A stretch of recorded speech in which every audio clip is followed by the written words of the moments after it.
Estate Explorer også er forholdsvis unik med. Fordi det kunne jo også godt være, at man skal sidde og lave en lokalplan for det her område.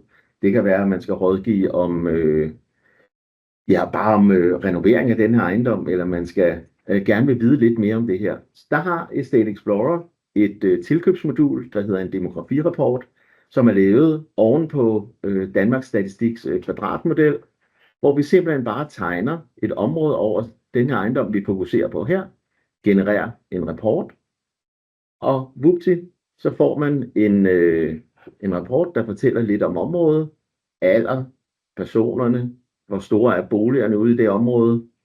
Og det er måske rart, hvis man skal bruge den her som en digital tvilling til et andet område i Valby, hvor man gerne vil bygge noget.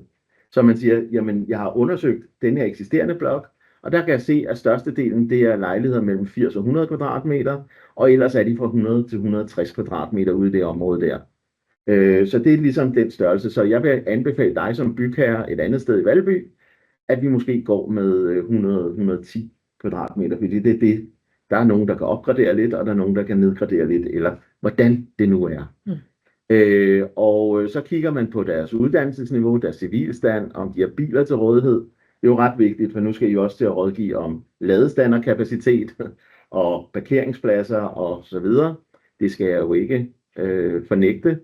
Og så kan man ellers se, hvad er det for en type mennesker, der bor der. Er det moderne familieliv? Det udgør 77,4%. Okay, så det er meget familieagtigt.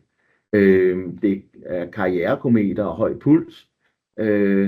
Og der er ikke så mange ældre i det område der af Valby. Så det er sådan meget familiepræget, meget gang i den område.